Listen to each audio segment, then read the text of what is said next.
फिर हमें देखने को मिलता है दी पीक इवोल्यूशन, जिसमें चार्लिजार्ड इवोल्व होता है मेगा चार्लिजार्ड में, जिसमें उसका लुक एब्सोल्यूट सिनेमा मतलब एकदम खतरनाक था। लेकिन लास्ट मास्टर को हराने के बाद रेड सोचता है कि भाई मैं तो जीत गया, लेकिन अभी कहानी खत्म नहीं हुई थी, क्योंकि वो बंदा उसे बताता है कि असल में अभी तक वो मास्टर बना नहीं है। तुम सभी को पोकेमोन तो डेफिनेटली याद होगा, लेकिन वो गिने चुने लेजेंड्स ही है जिन्हें पोकेमोन ओरिजिन्स नाम की इस सीरीज के बारे में पता हो, क्योंकि भाई ये सीरीज कोई नॉर्मल सीरीज नहीं थी, ये एक बवाल था जिसे ना ही हिंदी में डब किया गया और ना ही इतना बड़ा सपोर्ट मिला, इसलिए बहुत सारे पोके फैंस ने इसे मिस कर दिया। तो भाई और बहनों तुम टेंशन मत लो, क्योंकि आज मैं तुम्हें इसकी एंटायर स्टोरी बताने वाला हूँ, तो एंड तक बने रहना।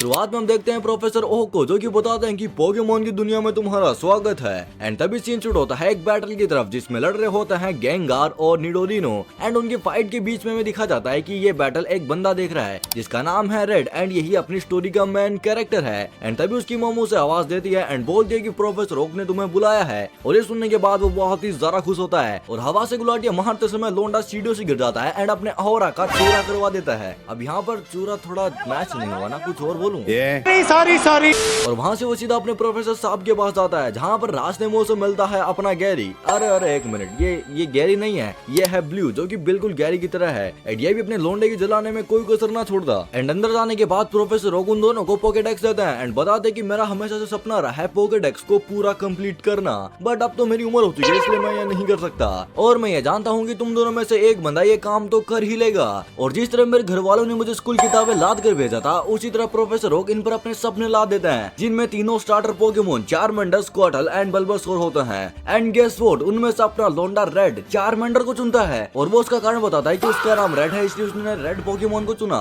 एंड ब्लू चुनता है स्क्वाटल को, एंड इसका रीजन कुछ अलग है, क्योंकि वो रेड से हमेशा आगे निकलना चाहता था और रेड ने अगर फायर चुना है तो वो वाटर ही चुनने वाला है। अब यहाँ से अपने लोंडो का सफर शुरू हो चुका था और वो अपने पोकेमोन को लेकर अपने रास्ते नाप लेते हैं और रास्ते में अपना red, PG, रेटाटा, sparrow and Caterpie को पकड़ता है। एंड एक ट्रेनर से भिड़ते समय उसे पता लगता है कि दूसरे के पोकेमोन को नहीं पकड़ा जा सकता। फिर वहाँ से रेड पहुंचता है वर्डियन सिटी में, जहाँ पर उसे रास्ते में ब्लू मिल जाता है। एंड ब्लू रेड को चैलेंज फेंक कर मारता है कि लोंडे आजा भिड़ ले, और रेड भी कहता है तू भी आजा भिड़ ले। और फिर क्या हमें देखने को मिलती है एक रद्दू सी बैटल, जिसमें चारमेंडर और स्क्वाटल के बीच फाइट होती है और अपना मेन कैरेक्टर मस्ट पिल जाता है पहली फाइट में। ये सब क्या देखना पड़ रहा है। जिसके बाद ब्लू उससे नोसी क्या बोलकर वहां से निकल जाता है, लेकिन फिर रेड सोचने लगता है कि उसने ऐसे क्या गलती कर दी कि वो हार गया। और तभी वहां पर एक बंदे की एंट्री हो जाती है, जो कि बताता है कि मैंने तुम्हारी पूरी फाइट देखी और इस फाइट में मुझे तुम्हारी सबसे बड़ी गलती ये लगी कि तुम और तुम्हारे पोकेमोन के बीच में कोई बॉन्ड ही नहीं है, मतलब तुम बस पोकेमोन को भिड़ाना जानते हो, लेकिन असल में पोकेमोन के ट्रेनर एंड पोकेमोन के बीच एक बॉन्ड होता है। एंड जो बंदा उस बॉन्ड को समझता है वही आखिर में जीता है, और इसीलिए तुम्हें इस बॉन्ड को समझना होगा।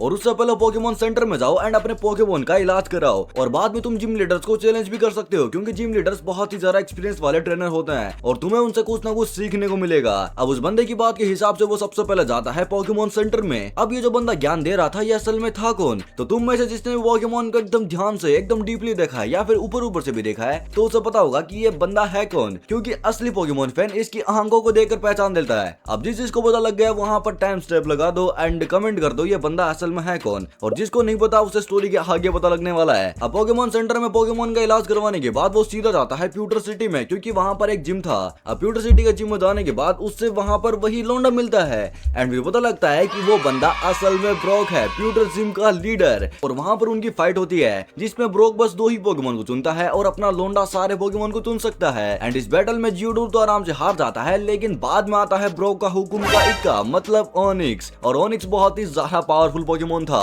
जो कि एक एक करके एस के सारे पोकेमोन को हरा देता है। और फिर लास्ट में रेड के पास बचता है चारमेंडर, और भाई चारमेंडर उसे हराने की बहुत ही ज्यादा कोशिश करता है, लेकिन लास्ट में ओनिक्स हार ही जाता है। और यहाँ से रेड और चारमेंडर के बीच का जो बॉन्ड था वो बढ़ना शुरू हो चुका था, और इसी के साथ ब्रोक उसे अपना बोल्डर बेच देता है, और यहीं से होती है अपनी स्टोरी की असली शुरुआत। फिर अगले एपिसोड में हम देखते हैं कि स्टोरी बहुत ही आगे निकल चुकी है, जहाँ पर रेड बताता है कि उसने एक मैजिक कार्प को खरीदा, मिस्टी को हराकर कैस्केड बैच भी जीता, एंड लास्ट में उसका चारमेंडर 4 मिलियन में इवोल्व भी हो गया था। देन वहां से वो लड़ता है सर्च से एंड उसे हराने के बाद उसे मिलता है थंडर बैज। मतलब अब अपना लोंडा 3 बैज जीत चुका है। एंड अब वो जाता है लेवेंडर टाउन में, जहाँ पर जब वो पोकेमॉन सेंटर में जाता है तब नर्स जो उसे पोकेमॉन हाउस में जाने को बोलती है, जहाँ पर जाने के बाद रेड को बहुत ही सारे पोकेमॉन दिखते हैं जो कि असल में अबेंडन्ड होते हैं। एंड वहाँ रायना नाम के एक लड़की अपने लोंडे को मास्टर फूजी नाम के आदमी के बारे में बताती है। एंड वहाँ पर एक क्यूबोन भी होता है जो कि बहुत ही ज्यादा गुस्से में था। फिर रायना उसे बताती है कि टीम रॉकेट नाम का बेरोजगारों का एक ग्रुप है जो कि पोकेमॉन को पकड़ने के लिए आते हैं। एंड वो क्यूबोन को पकड़ने के लिए आए थे एंड उसकी माँ मेरोबग उसे बचाने के चक्कर में मारी गई, जिसके बाद मिस्टर फूजी उसे यहाँ ले आए। फिर अपना रेड पूछता है कि मिस्टर फूजी असल में है कहाँ, तो वो बताते कि बहुत सारे दिन हो गए लेकिन उनका कोई अता पता है ही नहीं। लेकिन तभी वहाँ पर एक बंदे की एंट्री होती है जो कि भागता हुआ आता है और वो बताता है कि मैंने मिस्टर फूजी को देख लिया, वो असल में पोकेमॉन टावर के अंदर जा रहे थे। और फिर हमें एक छोटा सा रिकेप दिखाया जाता है जहाँ पर हम देखते हैं कि एक दिन अचानक टीम रॉकेट पोकेमॉन टावर में घुस जाती है और उन्होंने वहाँ पर कब्जा भी कर लिया था। और एक लड़की ये बोलती कि एक दिन वो छिपकर अंदर गई थी पोकेमॉन टावर के, लेकिन असल में वहाँ पर एक भूत था। अब ये सुनने के बाद अपना लोना डरता नहीं है और बोलता है कि मैं मास्टर फूजी को लेकर आऊंगा, लेकिन वो बोलते हैं कि तू अभी नो सीखा है, तू कैसे ले आएगा। फिर बाद में वो फ्लेक्स करता हुआ अपने बैज दिखाता है एंड बोलता है कि वो अब पक्का ही जाने वाला है। अब यहीं से आता है कहानी में ट्विस्ट, मतलब ब्लू भी उनकी बात को सुन रहा था एंड वो भी वहाँ पर जाने की सोचता है। लेकिन आगे हम देखते हैं कि ब्लू रेड से पहले ही पोकेमॉन टावर में पहुंच जाता है, जहाँ पर लिटरली उसे वो स्पिरिट दिखाई देती है, मतलब वो वहाँ से उसे जाने का बोलती है। और ये सुनने के बाद उसकी भी फटकर हाथ में आ जाती है और भागता वो मिलता है रेड से, जहाँ पर वो स्पिरिट को देखता है एंड वो स्पिरिट उनके सामने आ जाती है और अपना रेड भेजता है 4 मिलियन को उससे लड़ने के लिए, लेकिन उससे कुछ हो ही नहीं रहा था और ब्लू टीम रॉकेट से भिड़ रहा था एंड उसे वहाँ पर एक डिवाइस सा मिलता है जिसे लेकर वो रेड को दे देता है। और उसे पहनने के बाद रेड को पता लगता है कि वो असल में म्यूवार की आत्मा है, मतलब क्यूबोन की माँ की आत्मा है। और तभी वहाँ पर एंट्री हो जाती है क्यूबोन की एंड वो दोनों आपस में मिलते हैं, थोड़ा सा मिलाप दिखा जाता है एंड वो वहाँ से गायब हो जाती है। देन वहाँ पर हमें देखने को मिलती है एक छोटी सी बैटल, जहाँ पर रेड भेजता है जोल्ट्रियन को जो कि उसे प्रोफेसर ओक ने दिया था और वो क्यूबोन के साथ मिलकर उन सभी को पेल देता है एंड मास्टर फूजी को आजाद करवा देता है। और फिर घर आने के बाद मास्टर फूजी उसे 2 गिफ्ट देते हैं, जिनमें से एक होती है पोके फ्लूट जो कि अपने लौंडे के आगे काम आने वाली है और दूसरी होती है ये ना ना ना ना भाई, इसका नाम मैं तुम्हें ना बता सकता क्योंकि पोकेमॉन को डीपली देखने वाले लोगों को ये पता चल गया होगा कि ये चीज क्या है। तो जिसको पता चल गया वो बता दो कमेंट्स में एंड जिसको ना पता चला हो वो स्टोरी के आगे देखो। एंड जानकारी के लिए बता दूं कि भाई ये बहुत ही ज्यादा मतलब एक्सट्रीम लेवल की खतरनाक चीज है। अच्छा, फिर उन दोनों चीजों को लेने के बाद रेड आगे बढ़ता है और फिर हमें देखने को मिलता है क्विक रिकैप, जिसमें हम देखते हैं कि रेड अपना 4th बैच रेनबो बैच भी जीत जाता है एंड साथ ही उसका सामना होता है टीम रॉकेट के लीडर जियोवानी से एंड उसे उस सिटी से भगाने के बाद उसे रास्ते में मिलता है स्लोलेक्स जो कि सोया हुआ था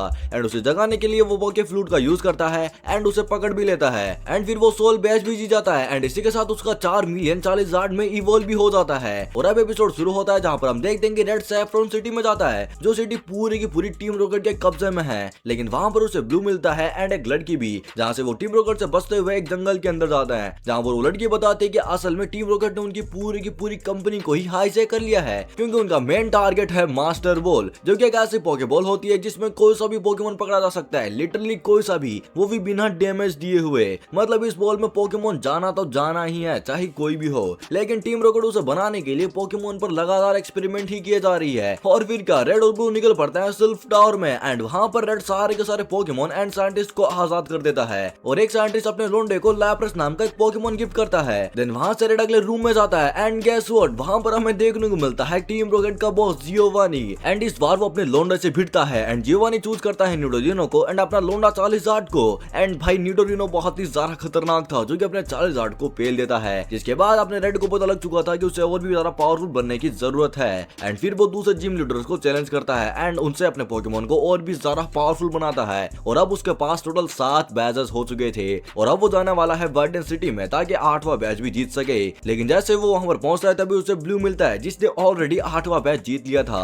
और फिर अपना रेड उस जिम में जाता है, जिसके बाद उसे पता लगता है कि भाई असल में ये टीम रॉकेट का अड्डा है क्योंकि उस जिम का लीडर होता है जियोवानी और जियोवानी हर बार खुद नहीं लड़ता बल्कि अपने भाड़े के टट्टुओं को लड़वाता है और ब्लू ने जिन्हें हराया वो उनमें से एक टट्टू था, हाँ जो भी बोलो। लेकिन जब जियोवानी अपने रेड को देखता है तब उसके अंदर की आग जग जाती है एंड वो बोलता है कि उससे तो भाई मैं ही भिड़ूंगा। और फिर हमें देखने को मिलती है खतरनाक सी बैटल जिसमें जियोवानी बस 2 ही पोकेमोन को चुनता है एंड अपने लोंडे के पास पूरे 6 होते हैं, लेकिन फिर भी ऐश के टोटल 5 पोकेमोन मिलकर जियोवानी के राइहोन को हरा पाते हैं। और फिर बाद में आता है जियोवानी की तरफ से राइडोन और अपनी तरफ से चालीजार्ड एंड फिर हम देखते हैं एक और डेंजरस सी बैटल एंड इस बैटल में देखकर लग रहा था कि चालीजार्ड पिल जाएगा, लेकिन एंड मोमेंट पर चालीजार्ड सेस्मिक टॉस का यूज कर लेता है जिसके बाद राइडोन हार जाता है एंड इससे के साथ रेड अपना 8वां मैच भी जीत जाता है। और रेड को जीता हुआ देखकर जियोवानी को अपना बचपन याद आता है एंड वो सोचने लगता है कि असल में वो भी तो यही करना चाहता था एंड उसके अंदर की आत्मा जागती है एंड वो टीम रॉकेट को पूरी तरह से बंद कर देता है। और यहाँ पर ऐश आगे बढ़ता है पोकेमोन लीग की तरफ जहाँ की जो एलाइट मास्टर है वो खतरनाक एकदम लेजेंड से कम नहीं है। फिर आगे हम देखते हैं कि रेड इंडिगो प्लेटो में जाता है जहाँ पर पोकेमोन का लीग होता है एंड वहाँ पर हमें दिखा जाता है 4 एलाइट मास्टर को जिनसे अपना लोंडा भिड़ने वाला था एंड एक एक करके वो सारे के सारे एलाइट मास्टर को हराता है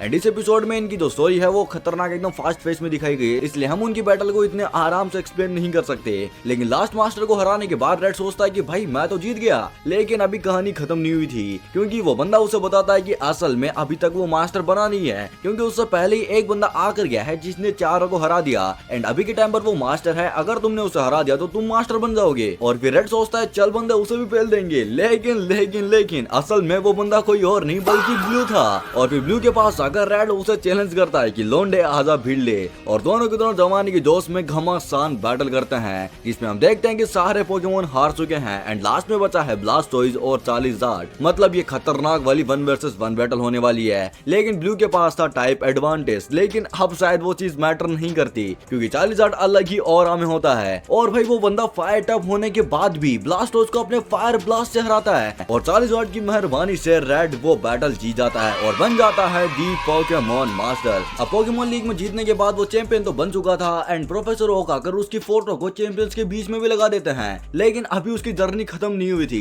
क्योंकि उसका मेन गोल था पोकेडेक्स को पूरा करना एंड अभी भी स्टोरी काफी ज्यादा बाकी है, मतलब आगे और भी ज्यादा ट्विस्ट आने वाले हैं, तो बने रहो अभी तक। आगे हम देखते हैं कि रेड बहुत सारी जगहों पर जाता है एंड वो जैप्डोस, आर्टिगोनो एंड मोल्ड्रे जैसे तीनों लेजेंडरी पोकेमोन को भी पकड़ लेता है और इसी के साथ उसका पोकेडेक्स भी पूरा हो चुका था। लेकिन जब वो वापस लौटता है तब वो देखता है कि ब्लू की हालत बहुत ही ज्यादा खराब हो चुकी है और जिस पोकेमोन ने उसके साथ ऐसा किया है उसका पोकेडेक्स में नामो निशान भी नहीं है। और यही जानने के लिए कि वो पोकेमोन है कौन, रेड फिर से उसी गुफा में जाता है जिसमें ब्लू गया था, लेकिन ब्लू का मानना था कि असल में पोकेमोन हद से ज्यादा पावरफुल है और जाने से पहले वो प्रोफेसर ओक को बताता है कि उसने उस पोकेमोन के बारे में कहीं पर पढ़ा था जहाँ पर कुछ साइंटिस्ट ने मिलकर म्यू नाम के पोकेमोन से एक और नया पोकेमोन बनाया था। और वहीं रेड प्रोफेसर ओक को वो दो बॉल सिखाता है जो कि मिस्टर फूजी ने उसे दिए थे और उन्हें देखने के बाद प्रोफेसर ओक उसे बताते हैं कि जिसने तुम्हें ये बॉल्स दिए हैं असल में उसी साइंटिस्ट ने म्यू पर एक्सपेरिमेंट करके उस दूसरे पोकेमोन को बनाया था। और ये जानने के बाद अपना रेड शौक में आ जाता है एंड बाद में प्रोफेसर ओक उसे बोलता है कि तुम इनमें से एक बॉल चालीजार्ड के पास रखो एंड एक खुद के पास। देन वहां से अपना लोंडा निकल पड़ता है उस गुफा की तरफ जहाँ पर वो जैसे आगे जाता है तभी उसे वो पोकेमोन दिखता है जिसका नाम होता है म्यूटू,